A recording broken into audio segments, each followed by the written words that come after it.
Bonsoir à tous, merci d'être avec nous. Bienvenue dans l'Info Soirée de Télé+.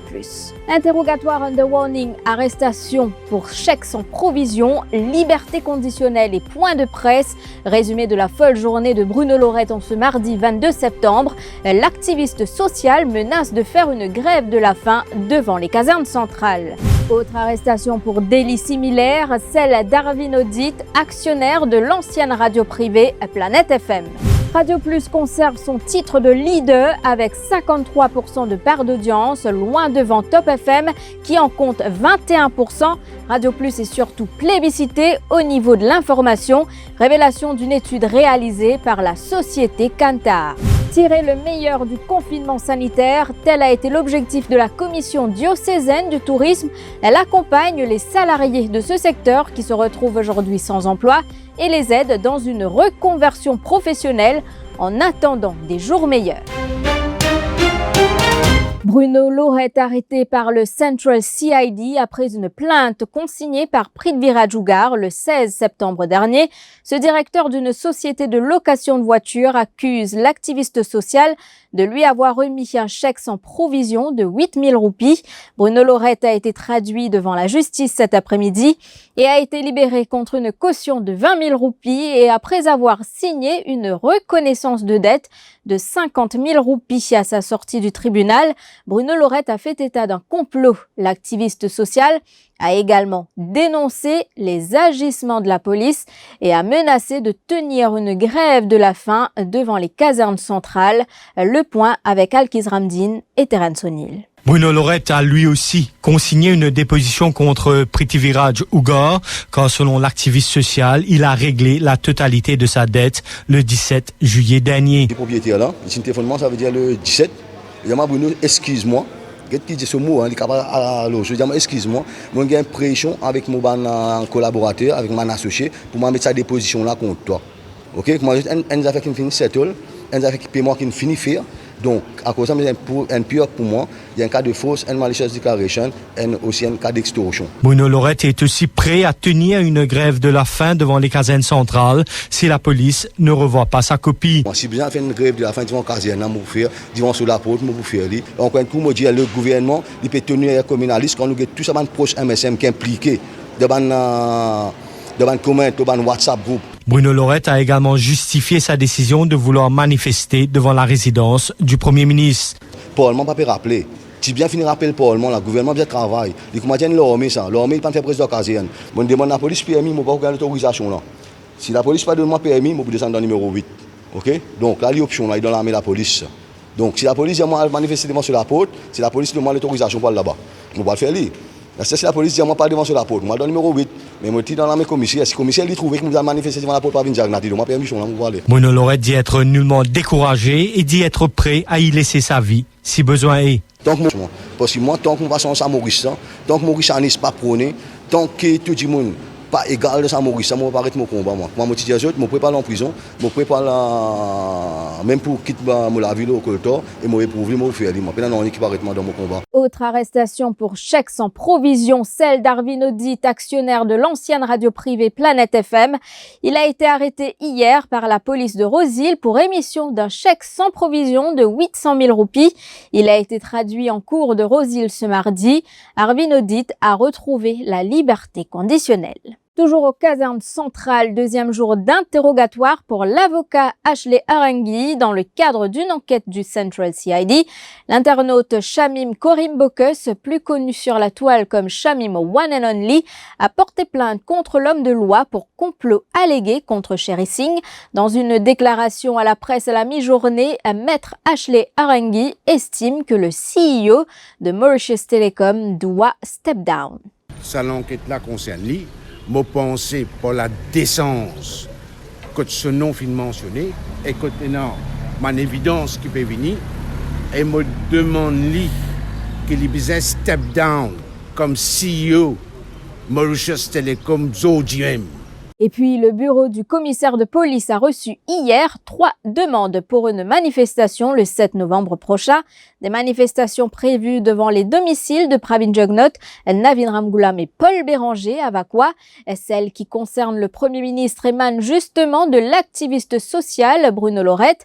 Il invoque les allégations entourant l'achat d'un terrain. Ram Prakash Singh Budloran souhaite lui manifester devant la maison du leader du Parti travailliste. Cet habitant de Beaubassin parle d'un manque d'explications dans l'affaire des coffres-forts. L'autre demande provient d'un dénommé Olivette Louis Franco Berti. Il souhaite manifester avec 9 autres personnes devant la demeure du leader du MMM.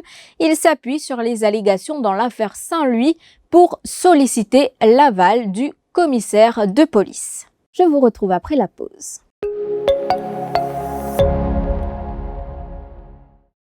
Filippo Berio,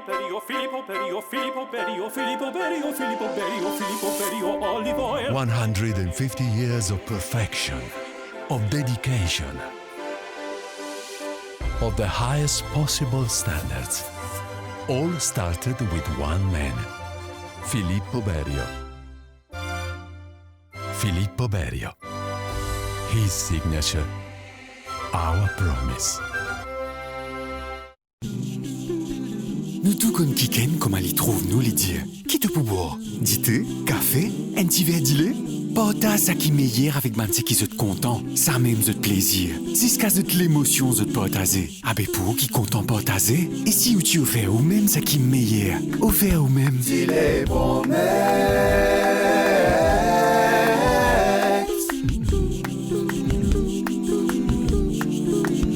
Dis-les promesses.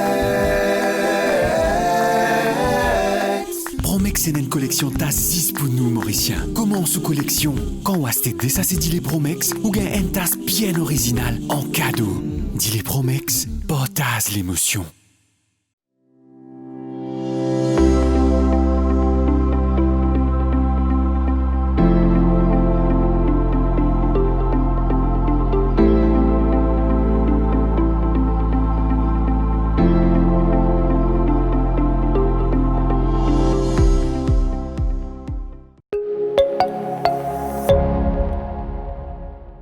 Radio Plus demeure une radio nationale et la radio préférée des Mauriciens avec une part d'audience de 53% devant Top FM avec 21%.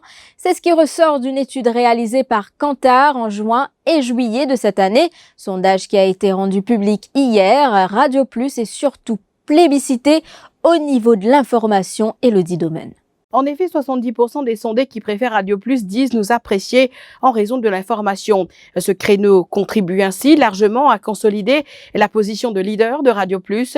Selon Kantar, notre part d'audience s'élève à 53%. Nous devançons de très loin notre concurrente Top FM qui a une part d'audience de 21%. Best FM arrive à la 3e place avec 17% et Radio One 13%. Radio Plus est également très écouté pour ses émissions consacré au grand débat sur la politique et des enjeux nationaux. Radio Plus marque de son empreinte les médias de par son indépendance, sa pertinence, son leadership, son engagement citoyen et environnemental, selon le sondage de Kantar. Les principales heures d'écoute sont de 6h du matin à 9h et de 16h30 à 18h. Par ailleurs, les Mauriciens âgés entre 24 et 39 ans s'intéressent à l'information et au débat. Ceux âgés entre 10 et 23 ans ont un penchant pour la musique, alors que ceux de la tranche d'âge de 40 à 69 ans ont une préférence pour les émissions sur la santé et les nouvelles du temps, indique Kantar. La politique locale et les informations instantanées occupent également une place importante dans le choix des auditeurs. Une cinquantaine de speed cameras hors service à travers l'île depuis la semaine dernière dans le cadre d'un entretien technique, soit à un calibrage. Ces radars ont été enlevés par des officiers de la Traffic Management and Road Safety Unit et seront remplacés dans 10 jours. Entre-temps, la police veille au grain. Elle sévira davantage. Les contrevenants n'ont qu'à bien se tenir. Parlons à présent de ce rassemblement du tourisme prévu jeudi à 13h à Sainte-Croix.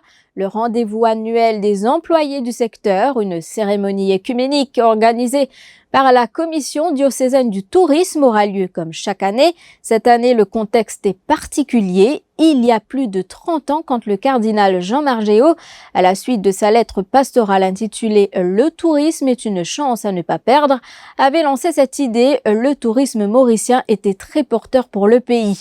Aujourd'hui, avec les frontières fermées et les licenciements, ce secteur est en berne et il est surtout dans l'attente d'un renouveau. La Commission diocésaine du tourisme, pendant le confinement, avait proposé un parcours spirituel aux employés du secteur, principalement à ceux qui risquaient de se retrouver au chômage, formation en autosuffisance alimentaire, accompagnement, tout un programme pour les employés. Certains, on peut dire, ont réussi la transition. Écoutez ces quelques témoignages. Une fois le mois.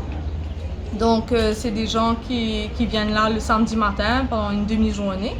Et donc, nous avons une vidéo, nous avons un temps de partage, un temps d'écoute, un temps d'échange. Et à partir de là, on sent tout de suite, après ces rencontres-là, on sent tout de suite le bienfait, on sent tout de suite que les gens sont beaucoup plus souriants, ils sont beaucoup plus épanouis.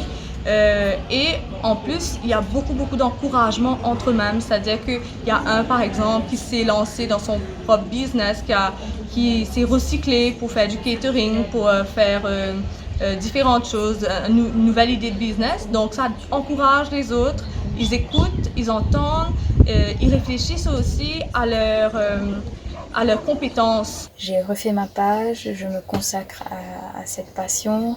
Je commence à avoir ma clientèle et j'encourage d'autres personnes qui hésitent encore à se lancer de le faire enfin, parce que la passion, c'est là où se trouve notre cœur, et j'en fais l'expérience aujourd'hui. Au départ, je me disais que en attendant que le tourisme reprenne, j'allais me tourner donc vers ma passion de faire la couture, de vendre des choses pour me garder occupée, pour avoir une occupation en fait. Mais j'y ai pris goût et à vrai dire, je ne sais pas comment ça va se passer dans l'avenir. Mais actuellement, j'adore ce que je fais. Donc, il y a une idée qui a germé. Comme très souvent, nous avons beaucoup de fruits. Donc, par exemple, moi, j'ai mangé un manguier. Et chaque année, on n'arrête pas de jeter parce qu'on ne sait pas quoi faire, il y en a trop, etc. Et c'est pareil chez les fournisseurs. Donc, très souvent, le temps que les fruits arrivent, c'est trop mûr ou il y a des taches, donc ça reste des fruits invendus. Et je me demandais qu'est-ce que les fournisseurs faisaient avec ces fruits-là. Est-ce que moi je pouvais pas faire quelque chose de ces fruits-là? Donc et là il y a eu l'idée qui m'a germé, voilà, pourquoi pas des confitures fait maison. Donc fait maison à la mauricienne avec des fruits locaux.